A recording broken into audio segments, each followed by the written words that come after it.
대한민국 삶의 질적인 향상을 위해 탄생한 프로그램 이시영 박사의 100세 시대 브레인파워를 키워라.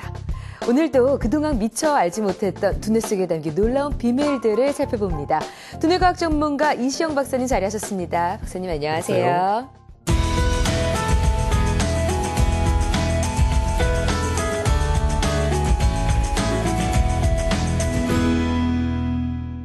오늘도 최신 뇌과학 뉴스를 두 가지 소개하면서 천문을 열어보도록 하겠습니다. 자, 오늘은요, 노인과 수면에 관한 내용인데요. 보통 연세가 많이 드신 이 노년층 분들은 잠을 잘 못 잔다고 수면 장애를 호소하시는 분들이 많이 있으십니다. 하지만 시카고 대학 린다 웨이트 박사는요, 노년층 700여 명을 대상으로 이 조사를 해봤는데요. 사실 나는 잠을 잘 못 잔다고 생각을 하고 있기는 하지만 객관적으로 연구를 해본 결과 수면 시간이 그렇게 부족한 건 아니라고 해요. 이게 네. 어떤 문제 때문에 이런 괴리가 발생하는 건가요? 그렇습니다. 이게 수면은 항상 주관적인, 특히 이제 불면증을 호소하는 사람들은 주관적인 느낌과 객관적인 조사 사이에는 굉장한 격차가 있습니다. 네. 이 실험도 이제 바로 그런 것이죠. 근데 실제로 이제 그 설문조사를 하고 했더니 상당히 자기 수면에 대한 불만이 많았었는데, 이제 실제로 객관적인 이런 검사를 하기 위해서 여러 가지 장치를 하고 수면을 취하게 했더니 이 노인들이 잠을 자기 위해서 필요한, 들였던 시간은 7.9시간인데, 네네. 근데 막상 이제 잠을 잔 시간은 7.25시간으로 나왔습니다. 상당히 오래 잔 그 것 말은 같아요. 잘 잤다는 이야기입니다. 네. 이쪽이나 저쪽이나 불만이잖아 아니잖아. 그래서 그 학자들은 결론적으로 이거는 수면의 시간이 아니고 이 사람의 삶의 어느 다른 분야에 질적으로 양적으로 불평 불만이 있는 게 수면으로 이렇게 환자는 해석을 잘못하는 게 아닌가 이렇게 생각을 했다는 게 정설입니다. 네, 오히려 내가 수면 장애를 앓고 있다라고 생각하는 그 강박이 나를 수면에 잘 들지 못하게 하는 경우가 될 수도 있다는 생각이 듭니다. 좀 네. 나는 잘 자고 있다라고 마음을 편하게 가지시는 게 좋을 것 같습니다. 자, 두 번째 뇌과학 뉴스 전해드릴게요. 보통 우리 이런 말 하잖아요. 가을 탄다. 나 가을이 와서 기분이 좀 우울하다. 겨울에도 기분이 우울하다. 이런 말씀을 많이 하시는데요. 단순한 말이 아니라 진짜 계절에 따라서 우울증이 또 빈도수가 높아진다라는 연구 결과가 나왔습니다. 북유럽 지역에서는요, 6명 중 1명이 계절성 우울증이라고 하는데요. 코펜하겐 대학의 브렌다 맥마운 박사의 연구진이 이 계절성 우울증을 연구를 했다고 합니다. 이 연구 조사 자세히 좀 알려주시죠. 네. 이게 이제 가을, 겨울 되면 이제 햇빛이 짧아지니까, 그러니까 늦은 겨울이나 이른 봄날에는 햇빛이 없어서 세로토닌이 만들어지지 않으니까 우울증이 걸립니다. 그리고 우리가 계절성 우울증이라고 부르는데, 그래서 우리는 햇빛이 부족하니까 그렇다고만 생각하는데, 실제로 이번에 이 학자들은 어떤 걸 밝혀냈느냐면은 계절성 우울증을 앓는 사람들을 조사를 해봤더니 거의 5%나 더 활성화되어 있더라. 이 단백질이 더 많아지는 그렇죠. 거군요. 이제 활성화되어 있더라 하는 말은 이제 더 빨리 세로토닌이 다시 원래 신경으로 흡수가 된다. 그러니까 이제 그 다음 신경으로 전달이 돼야지 우울증이 좋아지는데, 그렇죠. 이제 그게 적어지니까 이게 이제 우울증이 더 심해지더라.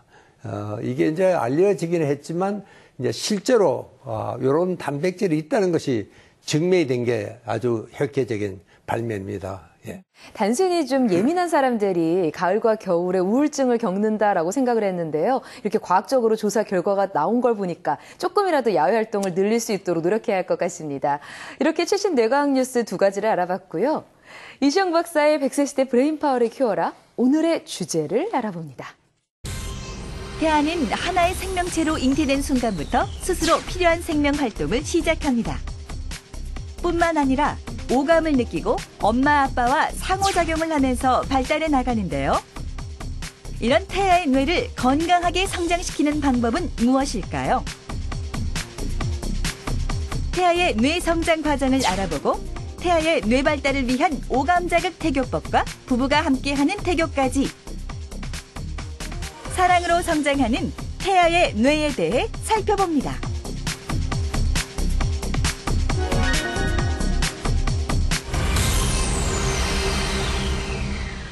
사랑으로 성장하는 태아의 뇌. 어린 아이 시기에 잘 키워야 뇌가 발달한다는 이야기는 그토록 많이 했는데요. 태아 시절부터 뇌가 발달한다니 놀라운 일이거든요. 그렇습니다. 실제로 우리가 이게 이제 태교라 그러면은 그저 술 먹지 마라, 약 먹지 마라 이렇게 가볍게 생각했는데 네. 그렇지가 않고 이 아이들은 아기가 수정 후 4주부터 이 두뇌가 발달하기 시작합니다. 뇌가요. 그러니까 이제 이 자꾸 발달하면서 아기가 태어날 준비를 이제 세상과 만날 준비를 하게 되는 것이죠. 그때는 상당한 수준으로 뇌가 발달이 돼 있어야 됩니다. 네.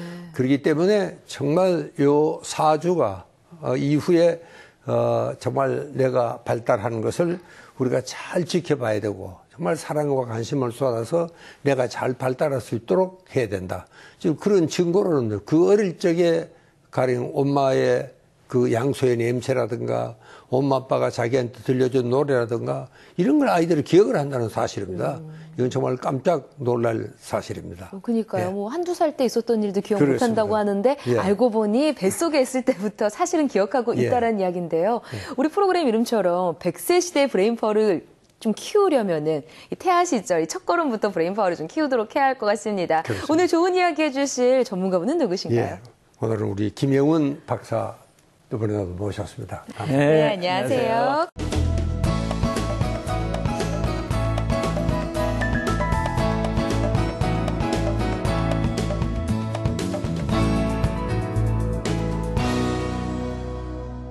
오늘 태아의 뇌 이야기예요. 네. 태아의 뇌는 그럼 언제부터 어떻게 생겨나고 발달하게 되는 건지 이야기를 좀 해주세요. 네, 우리가 보통 아기가 이제 임신이 됐다라고 느끼는 건 사실은 엄마들이 뭐 입덧할 때, 때죠. 사실은 그건 임신 2개월 정도거든요. 또 아빠들은 언제부터 이제 준비를 하냐면 아이들이 태동을 할 때, 그러니까 한 좀 나오고. 4개월 좀 지나면 이제 태동을 네네. 하기 때문에 그때부터 뭐 담배를 끊는다든지 이런 준비를 합니다.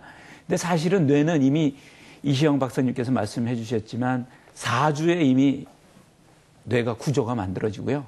그 다음에 그 2개월이 지나서 한 3, 4개월이 되면 벌써 뇌는 그 뉴런이라고 그래가지고 신경세포, 주요 기능을 하는 신경세포가 80%가 이미 만들어지고요. 또 시냅스도 그렇게 구조화되고 있는 것으로 되어 있습니다. 또 우리가 2개월쯤 되면 이게 그 소통 이런 것들도 가능한다라고 되어 있습니다. 이제 그런 의미에서 본다고 그러면 이미 태교는 그 이전부터 시작이 돼야 된다는 거죠.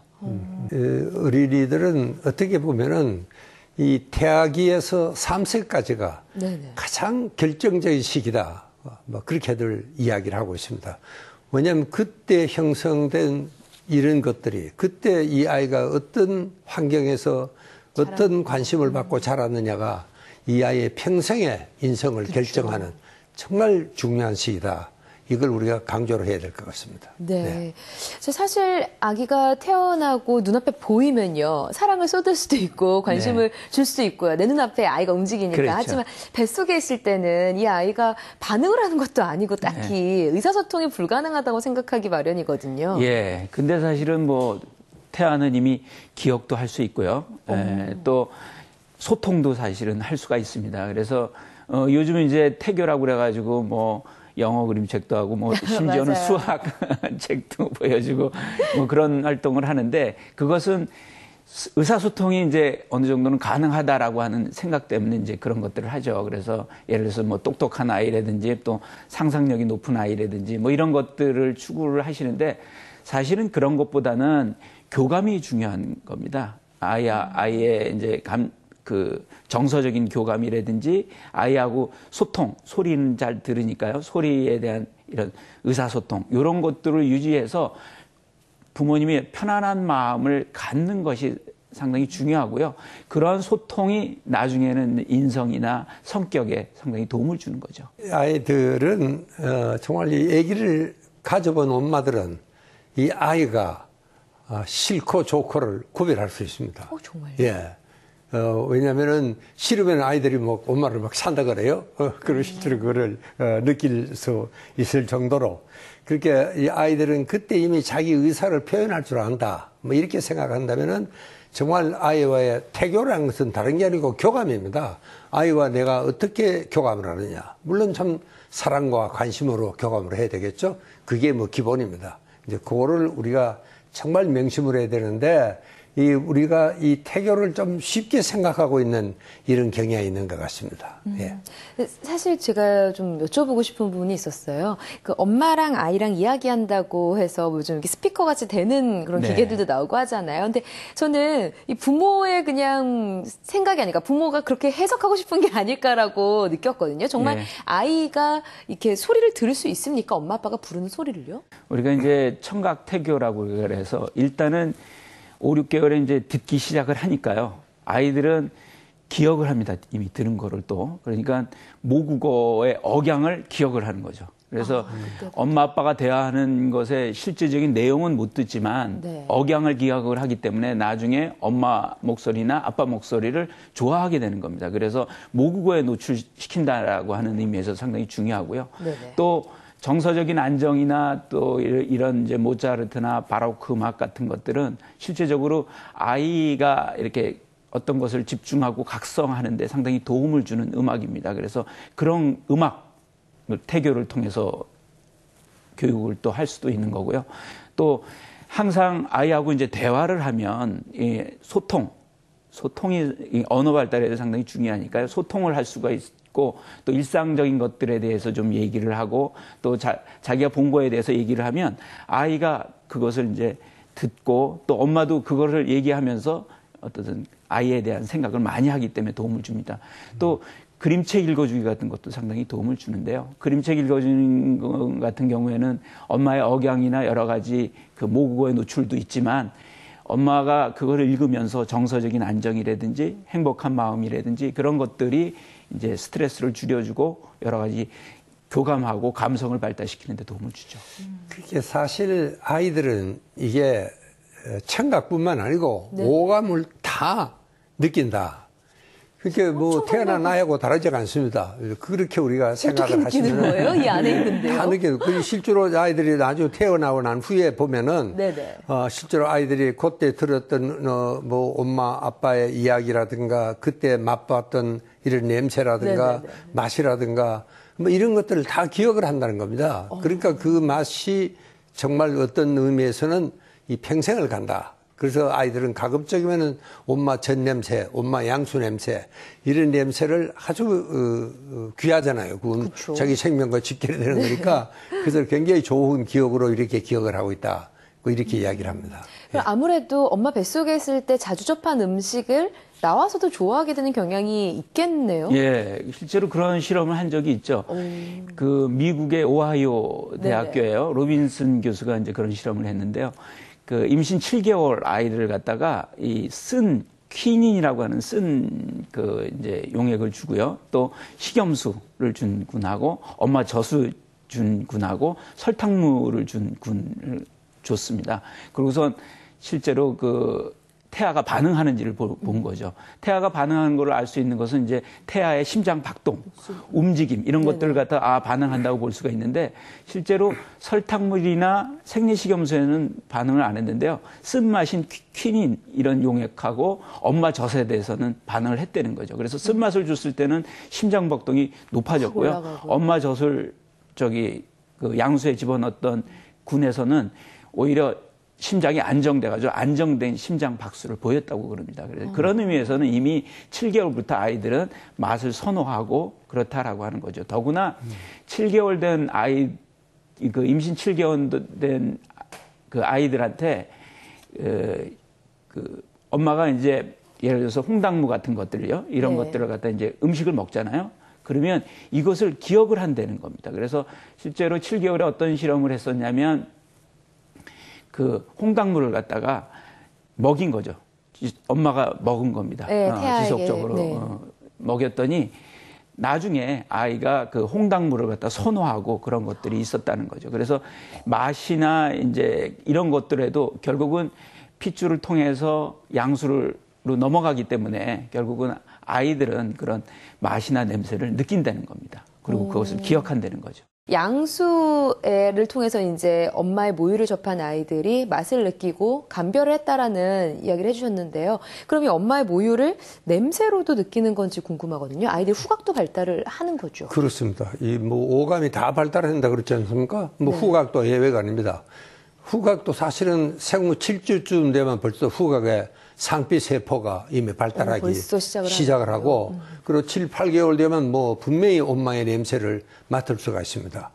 근데 이 후각은요, 우리가 이 신경해부를 해보면은 다른 오감하고는 조금 다릅니다. 네. 왜냐하면 직접 이 뇌에 연계가 되어 있습니다. 직접적으로요. 다른 것들은 이제 이 운동이라다가 감각을 통해서 전달되면 후각은 그렇지가 않습니다. 이게 직접 대뇌 피질과 연계가 되어 있기 때문에 그렇게 후각은 정말 어떤 기억을 담당하는 해마라든가 감정을 담당하는 편도체라든가 이런 걸 거치지 않고도 그냥 무의식적으로 맡은 냄새도 이 아이는 기억을 하는 겁니다. 그렇기 때문에 정말 엄마가 아까 우리 김 박사가 자세히 설명을 드렸지만 참 좋은 음식을 잘 먹어야 되지 자칫하면 아이들에게 엉뚱한 정말 후각 정보를 전달할 수도 있다. 그런 이야기입니다. 자, 그럼 후각 발달에 도움이 되는 태교법은 뭐가 있을지 궁금하거든요. 예, 예전에 이제 에스토니아의 탈루 대학의 바렌디 교수님이 이제 그런 실험을 했는데요. 실제적으로 양수를 네네. 갖다가 묻힌, 그러니까 아이가 태어난 다음에 양수를 묻혔을 때 아이가 어떻게 반응하느냐 이런 것들을 조사한 적이 있었습니다. 그랬더니 실제적으로 그 엄마의 양수를 묻혔던 채로 아이를 갖다가 좀 그 며칠 동안 있었던 아이들은 이제 그거에 대해서 선호하고 또 그 심장 박동이나 이런 것들이 안정이 되고 정서적인 안정이 있었다라고 하는 겁니다. 그 얘기는 뭐냐면 결국은 그 아이들이 자기가 그 태아 때의 그 냄새나 이런 것들을 기억하고 그것이 정서적인 안정을 준다는 거죠. 그래서 요새 그 신생아실에 보면은 아기를 씻기질 않습니다. 신생아를 처음에는요. 왜냐면 그 양수를 갖다 남겨놓으면 그 냄새 때문에 아이가 말하자면 안정이 된 겁니다. 신정이. 그래서 초기에 엄마하고 애착을 형성하는 데 상당히 도움을 준다는 거죠. 그래서 바로 씻기질 않는 게 바로 이제 그런 이유 때문에 그런 거죠.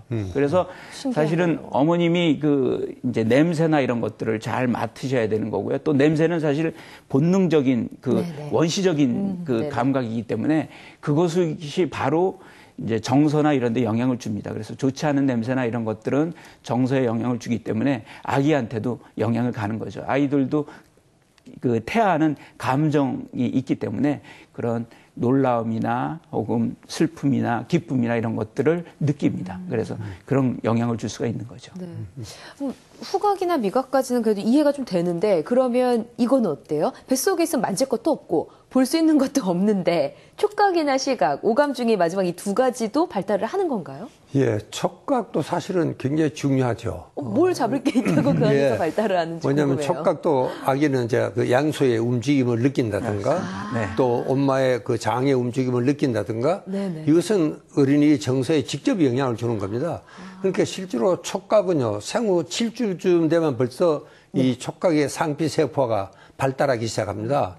알다시피 이게 우리가 4주쯤 되면 뇌 기본 구조가 형성이 된다 그랬는데 이 피부의 촉각 감각은요, 피부는 이 발달 과정에서요, 이 뇌의 외배역과 함께 발달합니다. 그렇게 굉장히 이른 시기에 벌써 촉각이 발달한다. 그런 이야기입니다. 근데 그래서 이 아이들은 정말 한 6개월쯤 되면은 벌써 아이들이 자기 손가락을 빨기도 시작하고 또 이 양수의 움직임을 알 수도 있고, 그러니까 촉각은 굉장히 이른 시기에 발달하지만 시각은 제일 늦습니다. 시각은. 왜냐하면 아마 볼 필요가 없어요. 그래도 발달을 하긴 하는 거죠. 시각은요. 그래도 한 임신 16주쯤 되면 아이들이 불 밝기에 대해서 굉장히 예민해지고요.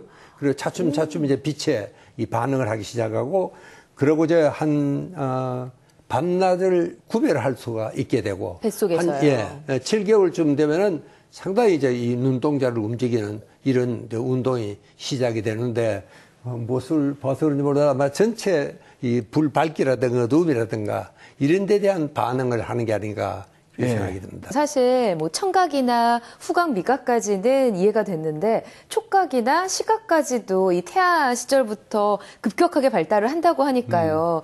아무래도 좀 이제 아이를 가지신 분들은 더 이 프로그램 집중해서 보시고 더 이 태교에 신경을 쓰셔야 할 것 같은데요. 자, 사실 이 뱃속 태아, 이 태아의 뇌 성장 과정을 보면 인류의 진화 과정을 알 수 있다고 합니다. 어떤 식으로 뇌가 성장해 가는지 그 과정을 영상으로 담았거든요. 영상 함께 보시죠. 태아의 뇌 발달은 어떻게 이루어질까요? 태아의 뇌 성장 과정을 알아봅니다. 태아의 뇌 발달은 수정 직후부터 급격히 이루어집니다. 수정란이 분할하면서 그로부터 외배엽, 중배엽, 내배엽이 발생되는데요. 그중 외배엽에서 사람의 뇌가 만들어지죠. 임신 4주가 되면 이미 신경관의 머리 부분이 전뇌, 중뇌, 후뇌로 발전돼 뇌의 3중 구조가 형성되는데요. 임신 10주가 지나면 척수의 신경세포는 손과 발의 말단까지 이어지고 근육과도 연결됩니다. 임신 12주에 접어들면 머리와 몸, 팔, 다리의 구분이 명확해지고 뇌도 제 모습을 갖춰 여러 가지 기능을 수행하게 되는 것이죠. 13주가 되면 간뇌, 중뇌, 연수 등의 신경세포가 완성되고 대뇌에서도 부지런히 신경세포가 만들어집니다. 출산 무렵인 약 37주에는 대뇌 피줄도 거의 완성된 모양을 갖추게 되는데요. 이때 신경세포는 이미 어른과 똑같이 1000억 개나 형성됩니다. 임신 초기의 6주에서 12주 사이를 가장 중요하다고 강조하는 이유는 이 시기에 뇌의 기본이 만들어지고 신경세포들이 자리를 잡기 때문인데요. 이때의 엄마는 임신 사실을 알고 각별한 주의를 기울여야 합니다. 세포들이 올바른 자리를 찾지 못하게 되면 태아의 뇌 발달에 이상이 생겨 학습 능력 장애나 신체, 정신 지체와 같은 문제가 생길 수 있기 때문이죠. 자궁 안에서의 태아의 삶이 아기의 지능과 건강, 성격까지 결정할 수 있으므로 각별히 주의하세요. 맛과 향, 영양, 보존성 등 식품의 품질을 높이기 위해 사용되는 식품 첨가물. 천연식품을 제외하고 일상에서 접하는 대부분의 식품 속에는 식품 첨가물이 포함되어 있는데요. 식품 첨가물에 대한 한국 소비자들의 공포심과 유해성 논란은 끊이지 않고 있습니다. 일상에서 매일 접하는 식품 첨가물은 과연 유해한 것일까요? 식품 첨가물의 모든 것을 알아봅니다.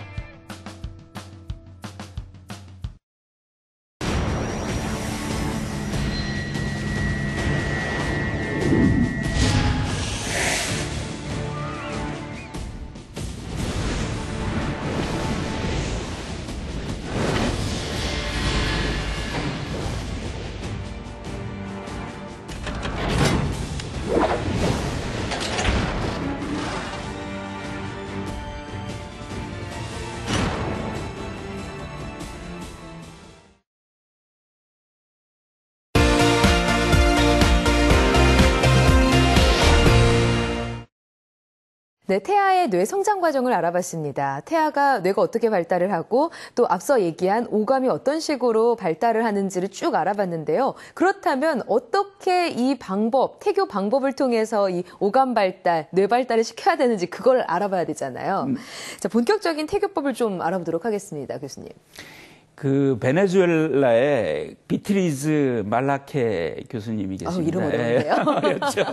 이제 그분이 네. 실제적으로 이제 빈민가들은 여러 가지로 뭐 취약하잖아요. 그렇죠. 환경도 취약하고 음식도 취약하고 그런데 이 빈민가들에도 다른 거는 안 하고 태교만을 한 겁니다. 결과는 어떻게 나왔냐면 이 아이들을 갖다가 이제 출생 시 그다음에 예를 들어서 18개월, 3세, 뭐 4세, 5세 이렇게 했는데 이 아이들이 IQ도 높았고요.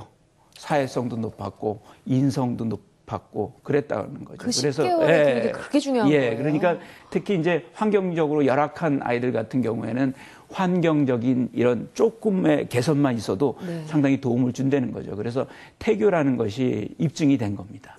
중요한 것은 엄마가 스트레스를 안 받아야 됩니다. 아마 맞아요. 태교에서 저는 그게 제일 중요한 일이 아닌가 생각합니다. 엄마가 스트레스를 받으면 이 스트레스 호르몬이 태반을 통해서 아기에게 전달이 됩니다. 가령 스트레스 호르몬 그러면 대표적인 코티솔 아닙니까? 이런 것들은 뇌를 위축을 시킵니다. 실제로요.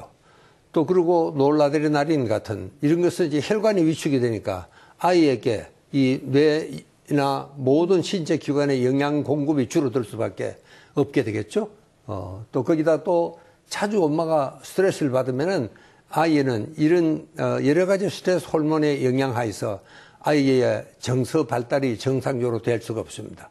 그래서 자폐증 같은 정신장애도 그런 그 엄마가 스트레스를 너무 자주 받음으로써 생기는 하나의 문제점입니다. 자, 그러면 태아기 때 그럼 학습을 하지 말아야 되는 건지 오히려 스트레스가 미칠 수 있는 건지도 좀 궁금하거든요. 어느 예. 정도 수준의 학습까지 해야 되는 거예요? 예, 그러니까 이제 예를 들어서 그 영어 학습을 예를 든다면 네. 아이들은 영어를 배우는 건 아닙니다.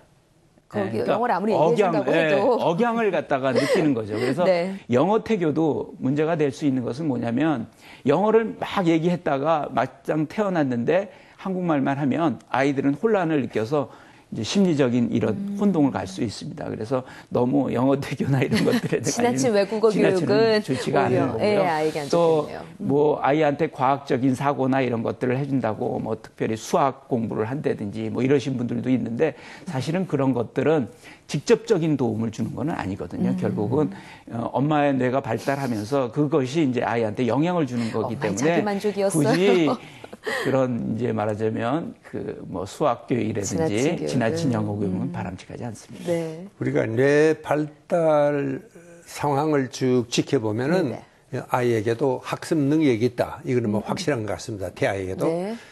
그렇다고 해서 그걸 너무 또 과잉 해석하는 것은 참 금물입니다.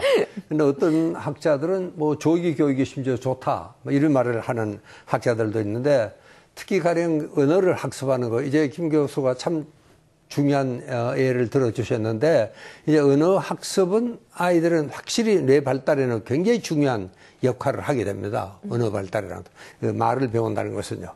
그러나 사실은 아까도 말씀드렸죠. 그 내용이 구체적으로 어떤 것이 중요하냐가 아니고 아이들은 그 감각과 또 전체적인 이런 것이 필요한 것이지 실제로 무슨 교육을 시키느냐는 것은 그렇게 중요하지는 않습니다.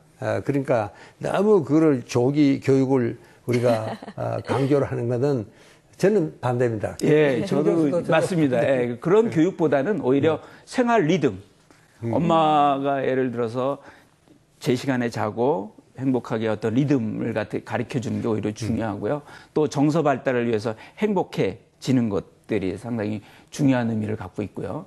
또 아이들한테 예를 들어서 그 아이를 상상을 하는 거죠. 아이가 어떻게 태어날까, 앞으로 어떻게 자랄까 이런 것들을 상상을 하면 아이도 그 상상에 맞춰서 어떤 변화가 있습니다. 그래서 그런 상상을 하고 아이에 대해서 올 거에 대해서 꿈꾸는 이런 것들이 훨씬 더 중요한 태교라고 생각이 됩니다. 네, 이렇게 쭉 알아보니까요. 괜히 아이 가졌다고 생전 안 보던 그 수학책 꺼내서 문제 푸시고 영어 문제 더 풀고 하는 게 중요한 게 아니라 아이와의 교감 또 아이에게 좋은 음악을 들려주고 편안한 환경을 주는 게 중요하다는 걸 알 수 있는데요. 그래서 나온 게 오감자극 태교법이라고 합니다. 오감자극 태교법이 과연 어떤 태교 방법인지 영상으로 함께 준비해봤습니다. 영상 함께 보시죠. 태교는 태아와 교감을 나누고 한 존재로 성장할 수 있게 돕는 과정인데요. 좋은 태교의 조건은 아기와 엄마가 서로의 마음을 소통하는 것입니다. 무엇보다 태교의 기본은 사랑이죠. 자궁은 태아에게 최초의 세계이고 이 세계를 어떻게 체험하느냐에 따라 아기의 성격이나 인성, 건강이 달라질 수 있기 때문입니다. 태아는 6개월 무렵이면 모든 장기가 형성되고 오감 등 모든 기능이 완벽하게 작동하는데요. 그중에서도 가장 민감하게 받아들이는 자극이 바로 청각입니다. 특히 가장 편안하게 느끼는 소리는 엄마의 심장 소리인데요. 음악도 구성이 복잡하지 않고 박자와 리듬이 단순한 것, 또 엄마의 심박동 소리와 비슷한 빠르기의 음악이 태아에게 좋습니다. 클래식과 동요, 국악, 발라드 가요 등이 태교 음악이 될 수 있는데요. 그중에서도 기분이 좋아지는 경쾌한 곡과 밝은 음악을 선택하는 것이 좋습니다. 뿐만 아니라 자연의 소리를 들려주면 태교에 도움이 되는데요. 숲속에서 새소리와 바람 소리를 듣고 나무를 안아보는 것이 아이와 엄마 모두에게 치유 효과가 있다고 하네요. 청각 자극만큼 중요한 것이 시각의 자극인데요.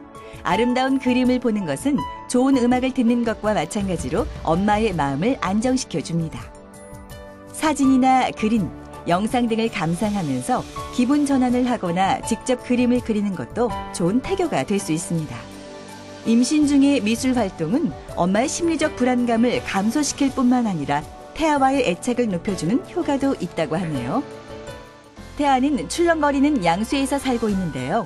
이 안에서 일정하게 반복되는 파동은 태아의 몸 전체에 전해져 기분 좋은 촉각 자극을 줍니다. 특히 엄마가 걷기나 요가 등의 운동을 하면 양수의 파동이 활발하게 일어나 태아의 뇌신경과 말초신경이 자극을 받는데요. 이는 태아에게 효과적인 뇌자극 태교가 되는 것이죠. 더불어 태동이 시작되면 배를 쓰다듬거나 두드리며 스킨십을 곁들인 태담 태교를 하는 것이 좋습니다. 뇌발달이 한창인 태아에게는 무엇보다 충분한 산소 공급이 필수인데요. 적절한 환기를 통해 집안 공기를 늘 신선하게 유지하고 규칙적으로 공원이나 숲속에서 맑은 공기를 마시며 산책하는 것이 좋습니다. 또 자연의 향기와 맛있는 음식 냄새로 후각을 자극하는 것도 좋은 태교법 중 하나인데요.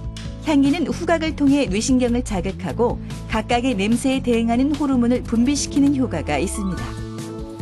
맑은 공기를 마시고 좋은 생각을 하는 것만큼 잘 먹는 것도 중요한데요. 엄마가 먹는 것이 곧 태아가 먹는 것이고 이런 미각 자극이 아기의 지능이나 인성 발달을 돕는 것이죠. 좋은 것만을 주고 싶은 게 부모의 마음인데요.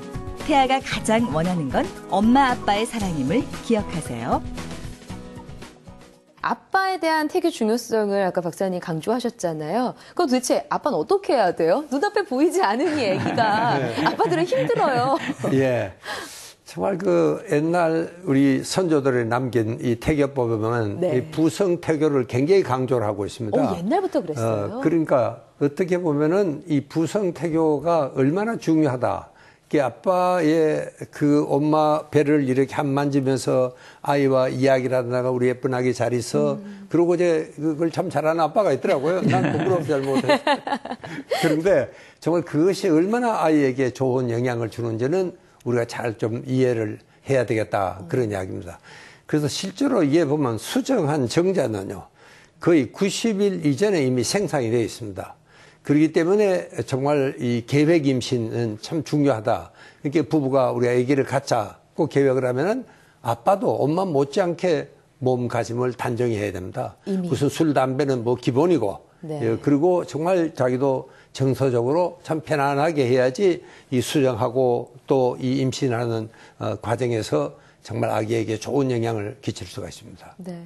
또 엄마들은 아이를 임신했으니까 먹는 것도 조심하고 다 조심을 하게 되는데 아빠들은 쉽지가 않거든요. 그래서 당장 내 산모 앞에서만 담배나 술을 안 하고 밖에서 하는 건 괜찮다고 생각해서 하는 네. 경우가 있는데 그런 것도 좀 피해야 될 행동이죠. 결국엔 냄새나 여러 가지 영향을 주게 되니까요. 그렇죠. 아빠들이 이제 피해야 되는 것 중에서는 흡연이 제일 중요합니다. 예, 간접 흡연이 결국은 니코틴이 상당히 문제가 되고요. 또 이제 아빠들이 또 조심해야 될 것 중에 하나는 이 아이들을 이제 태교를 한다고 그래서 너무 이제 무리하게 해주게 되면 아이들은 자궁 수축이 될 수 있습니다. 그러니까 배를 너무 많이 쓰다듬거나 그러면 그것도 자궁 수축이 돼서 오히려 조산이나 이런 위험이 있으니까 부드럽게 해줘야 되는 거고요.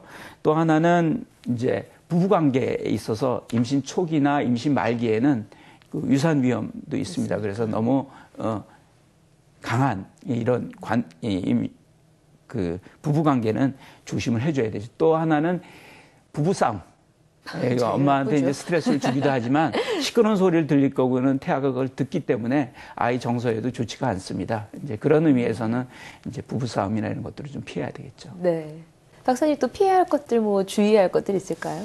글쎄요, 중요한 것은 이 태아가 바라는 것은요. 네. 마치 꼭 어린이가 바라는 것이 부모의 사랑이듯이 태아에게도 제일 중요한 것은 부모의 사랑이니까 네. 참 부부싸움을 한다든가 이런 건 정말 피해야 되고요. 정말 사랑과 관심 이게 뭐 태교의 전부라고 저는 생각을 합니다. 네. 자, 출산을 위해서 부모들은 도대체 무엇을 준비해야 하는지, 또 어떤 마음가짐을 가져야 하는지, 또 부모들은 어떤 식으로 심경의 변화가 생기는지를 영상에 담아봤거든요. 영상 함께 보시죠. 출산은 부모로서의 또 다른 시작일 텐데요. 소중한 아기를 맞이하기 위해 준비 중인 예비 엄마 아빠를 만나봤습니다. 곧 세상으로 나올 아기를 위해 수업에 열중하고 있는 모습인데요. 무엇을 배우는 걸까요? 37주 이상 된 산모분들이 남편분이랑 같이 오셔서 분만 시에 뭐 행해지는 호흡법이나 자세, 그리고 분만실 환경 같은 걸 많이 배웁니다. 첫애라서 사실 너무 걱정이 더 많이 앞서고요. 출산에 대한 고통이 좀 두려움이 많이 큰데요. 이런 수업을 통해서 많이 대비가 됐으면 좋겠습니다. 출산을 할 때 제가 어떻게 행동해야 될지 지금 전혀 감을 못 잡고 있거든요. 근데 이 교육에 와서 뭐 남편들이 어떻게 행동해야 할지랑 아내와 아이를 위해서 뭘 해야 될지를 많이 교육을 해주셔서 그 부분을 좀 많이 배워가려고 합니다.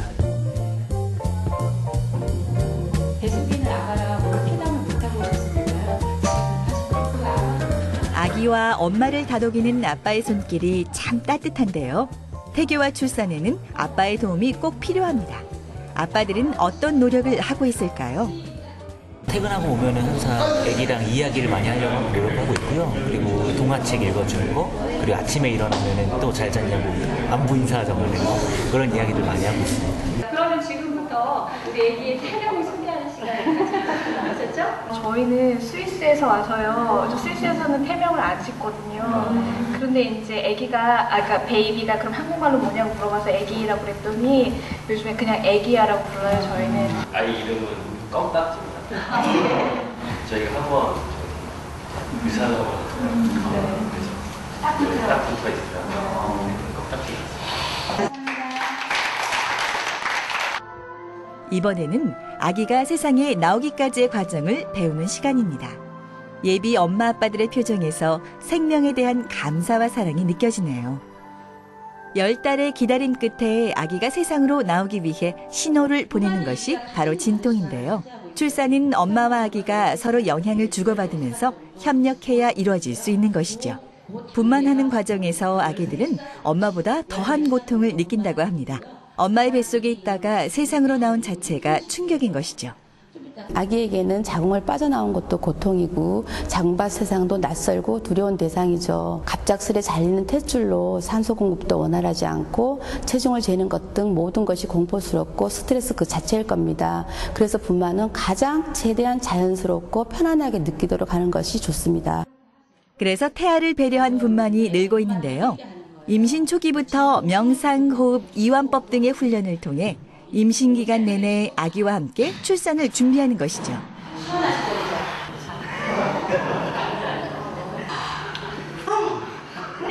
출산과 관련된 모든 것이 낯설고 어렵지만 아기를 위해 최선을 다하는 모습이 아름답네요.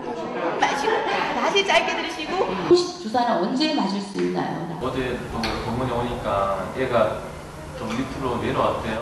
네네. 그래서 뭐 가인통인지 모르지만 그런 네네. 통도 느낀다 그러고. 네. 자궁문이 다 열리고 아기가 내려올 때는 우리가 한 3일 정도 화장실을 못 갔던 느낌, 변비가 걸렸을 때 느낌으로 항문이 뻐근하면서 답답해요. 아기에 관해서라면 뭐든 알고 싶은 열혈 엄마 아빠들. 이런 예비 부모에게 아기의 탄생은 어떤 의미일까요? 우선은 새로운 가족이 태어나는 거니까 그것만으로도 너무 기쁠 것 같은데 우선은 그냥 건강하게만 출산만 해주셨으면 좋겠어요. 엄마와 아빠 그리고 아기에게 출산은 두렵지만 가장 행복하고 감동적인 순간일 겁니다. 건강한 아기 낳고 행복하세요.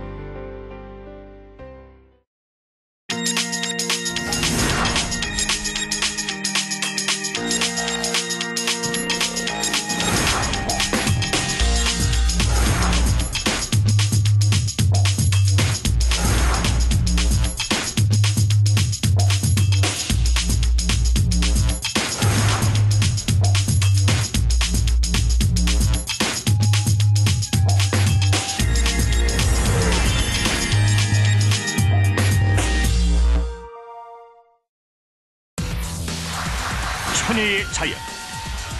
5대륙 6개 지역에서 펼쳐지는 극한의 레이스.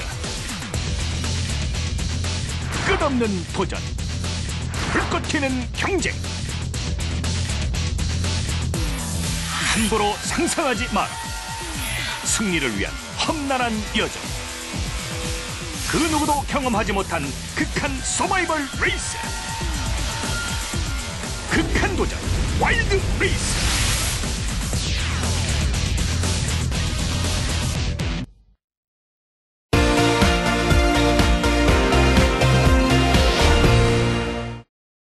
네, 이렇게 탄생의 순간은 참 언제라도 감동적이고 가슴 벅차오르는 일인데요. 누구에게나 그런 경험이 될 거고요.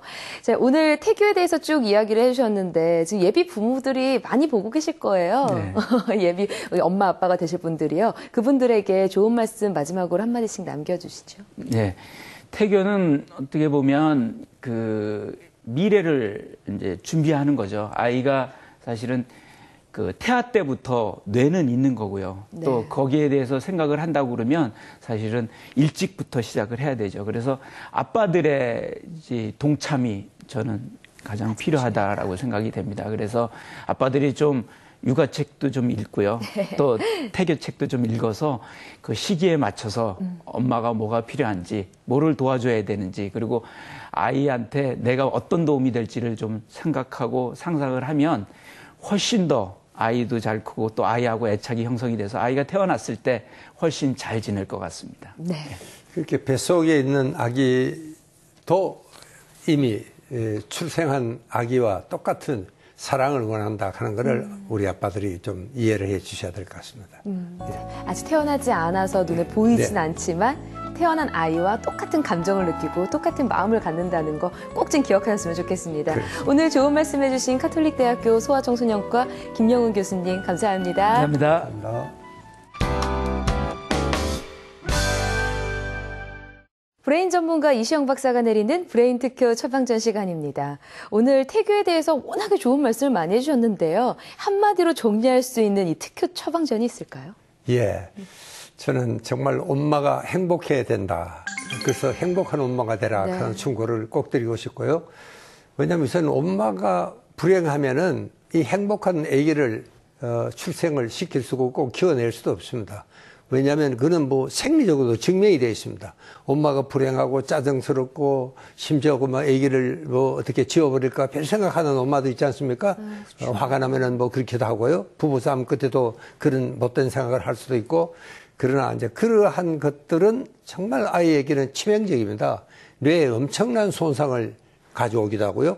정말 이것은 어떤 의미에서는 일생을 아이를 어두운 아이로 키워낼 이런 불행한 일도 일어날 수가 있습니다. 그러니까 정말 엄마가 행복할 수 있도록 제일 중요한 사람은 아빠의 역할이죠. 아빠가 사랑하고 정말 아이들이 배를 만지면서 자주 대화도 하고 그리고 온 가족이 다 화목해야지 결국 엄마가 행복합니다. 그래서 정말 행복한 엄마가 되도록 모든 가족들이 다 협조를 해야지 정말 이 엄마에게는 행복 호르몬 옥시토킨이라든가 엔돌핀이 분비가 돼서 행복한 아이를 길러낼 수가 있다는 말씀을 드리고 싶습니다. 네, 그 누구보다도 소중한 나의 아이가 잘 자라기 위해서는요, 내가 먼저 행복해야 한다고 합니다. 여러분의 행복, 엄마와 아빠의 행복을 위해서 많은 노력을 하시기를 꼭 부탁드립니다. 이시영 박사의 브레인 특효 처방전이었습니다.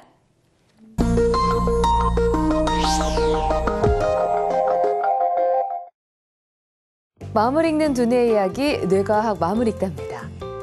사람의 심리를 이해한다면 설득하는 데 있어 얼마나 도움이 될까요? 심리학에서는 사람을 설득하는 데 도움이 되는 몇 가지 요인에 대해서 이야기하고 있습니다. 오늘은 설득의 심리학을 알아볼까요? 사람을 설득할 수 있는 첫 번째 요인은 상호성입니다. 상호성이란 나에게 호의를 베푼 사람에게 나 역시도 그 호의를 돌려주고자 하는 것을 말하는데요. 설득이라는 측면에서 보면 다른 사람으로부터 내가 원하는 반응이나 행동을 끌어내기 위해 내가 먼저 작은 성의를 베푸는 것을 이야기합니다. 레스토랑에서 행해진 많은 실험들이 이러한 원리를 뒷받침하고 있는데요. 서양 문화권의 나라에서는 식사를 한 뒤 일정량의 팁을 내는 문화를 갖고 있습니다. 이때 레스토랑 직원들이 식사를 마친 손님들에게 작은 민트 사탕 하나를 건넨 경우 팁의 양은 평균 3% 정도가 증가했다고 합니다. 또 민트 사탕 2개를 주었을 때는 무려 14%나 증가했는데요. 주목할 만한 것은 똑같이 민트 사탕 2개를 주더라도 한 번에 주지 않고 처음에 하나를 건넨 뒤 가는 척하다가 다시 돌아와서 하나를 더 건넸을 경우입니다. 손님께만 특별히 하나를 더 드릴게요 라며 특별해 보이는 호의를 베풀었을 때 평균 팁의 양은 23%나 증가했다고 하네요. 실험 결과를 보면 호의의 크기도 중요하지만 호의를 베푸는 방법도 중요하다는 걸 알 수 있습니다. 똑같이 사탕 2개를 받았지만 후자의 경우엔 손님들은 예기치 못하게 그리고 지극히 개인적으로 보이는 특별한 호의를 받은 기분이 들겠죠. 그 경우 더 많은 팁으로 호의를 되갚고자 한 건데요. 식당 직원의 아주 작은 노력이 손님에게 더 많은 팁을 내라고 설득하는 데 성공한 겁니다. 자, 그럼 이제 두 번째 요인을 알아볼까요? 설득의 두 번째 심리 요인은 권위입니다. 나를 설득하고자 하는 대상의 권위와 지위가 설득에 영향을 미치는 건데요. 즉 사람들은 믿을 수 있고 알만한 지위에 있는 전문가의 말에 더욱 잘 따른다는 겁니다. 예를 들어 의사가 환자에게 꾸준한 운동을 해야 한다고 설득할 때 그 의사의 학위나 성취도가 적혀있는 증명서나 위패 등이 있을 경우 환자들은 의사를 더 잘 따르게 된다고 합니다. 또 길을 가다 전혀 모르는 사람이 도움을 요청했을 때도 이 심리적인 요인이 작용하는데요. 그냥 사복을 입은 사람이 도움을 요청했을 때보다 직업이나 직위를 한눈에 알 수 있는 유니폼을 입은 사람에게 훨씬 더 호의적이라고 합니다. 병원에서 진료를 받기 위해서는 예약을 해야 하죠. 환자가 다음 진료 시간을 예약할 때에도 일관성의 심리가 작용합니다. 병원 직원이 스케줄을 직접 적는 것이 아니라 환자 스스로가 예약 시간을 적게 했더니 예약 취소가 18% 감소했다는 실험도 있었는데요. 예약 시간을 적는 단순한 행동으로부터 더 책임감을 느끼게 되고 또 일관되게 행동하고자 하는 마음이 일게 된 겁니다. 설득에 작용하는 마지막 요인은 여론입니다. 나 아닌 다른 사람들은 어떻게 행동하는지에 따라 더욱 잘 설득될 수 있다는 거죠. 다수의 호텔에서는 환경보호의 일환으로 수건의 재사용을 권하는 경우가 있습니다. 수건의 재사용이 환경보호에 도움이 된다는 메시지를 보고 이런 지침에 따르는 사람은 평균 35% 정도 된다고 하는데요. 이때 다른 손님들이 어떻게 행동했는지를 메시지에 함께 적는다면 어떨까요? 이 호텔의 묵은 손님들의 75%가 수건을 재사용합니다 라고 했을 때 수건을 재사용하는 손님들의 수는 기존보다 26%가 늘었다고 합니다.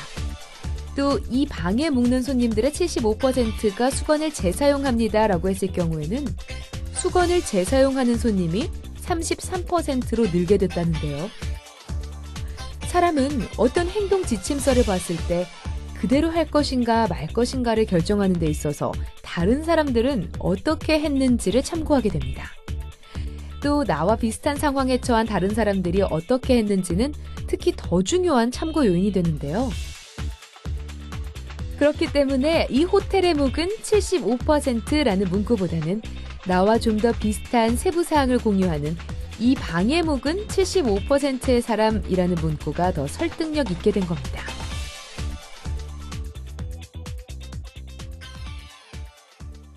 누구나 다른 사람을 설득해야 하는 순간이 있습니다. 상호성, 말과 행동의 일관성, 상대의 지위나 권위, 그리고 여론의 선택 등 설득에 작용하는 심리적 요인을 알고 있다면 좀 더 많은 사람을 좀 더 쉽게 설득할 수 있지 않을까요? 뇌과학 마무리 따였습니다.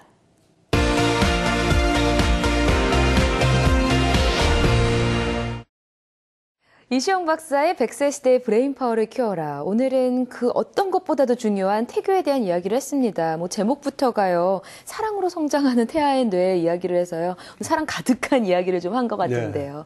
퀴즈 내주셔야죠, 박사님. 예. 이 감각기관에 대한 문제인데 우리 태아는 오감을 다 갖고 있다. 또 다 느낀다. 그렇게 이야기를 하는데 그 중에서 제일 늦게 발달되는 감각기관이 하나 있습니다. 이제 이게 그래도 어느 정도 발달되면 한 7개월, 8개월 되면 빛에 반응을 하게 되고 심지어 밤과 낮을 구별할 수도 있는 이런 감각기관은 무엇일까요? 이게 문제입니다. 약간 질문이 오늘은 난이도가 좀 쉬운 것 같다는 느낌이 듭니다. 네. 퀴즈 보기 드릴게요. 1번 촉각, 2번 미각, 3번 시각입니다. 정답을 안다 하시는 분들은요. 바로 YTN 사이언스 홈페이지로 들어오셔서요. 이시영 박사의 100세 시대 브레인파워를 키워라 찾아오시면 시청자 퀴즈 응모란이 있습니다. 그곳에 응모를 해주시면 정답자 중에서 추첨을 통해서 저희가 브레인 잡지를 보내드립니다. 자, 오늘도 중요한 이야기 이렇게 쭉 나눠봤고요. 다음 시간은 어떤 이야기를 할지 시청자분들께 예고해 주시죠. 다음 주는 요즘 아주 예연과 순환 시대입니다. 맞습니다. 담배값도 자꾸 오르고 뭐 어때 담배 피울 만한 장소도 이제 자꾸 없어지고 네. 또 담배 피우면 눈치를 보게 되고 뭐 이렇게 정말 예연가들을 괴롭히기까지 하게 되는 것도 역시 담배 그만큼 해롭기 때문에 그런 겁니다. 그래서 그걸 이제 지켜주기 위해서 그런 정책을 쓰기도 하고 하는데 그래서 정말 담배가 무엇 때문에 정말 왜 그렇게 해로운지를 다음 주에는 꼭 집중 분석을 한번 해보겠습니다. 네, 담배 피시는 분들 담배가 나쁘다는 소리는 많이 들으셨지만 어떤 식으로 우리 뇌에 해악을 끼치는지는 잘 모르고 계셨죠. 어떤 식으로 문제가 생기는지 다음 시간에 꼭 밝혀드리도록 하겠습니다. 지금까지 이시영 박사의 100세 시대 브레인파워를 키워라였고요. 시청해주신 여러분 고맙습니다.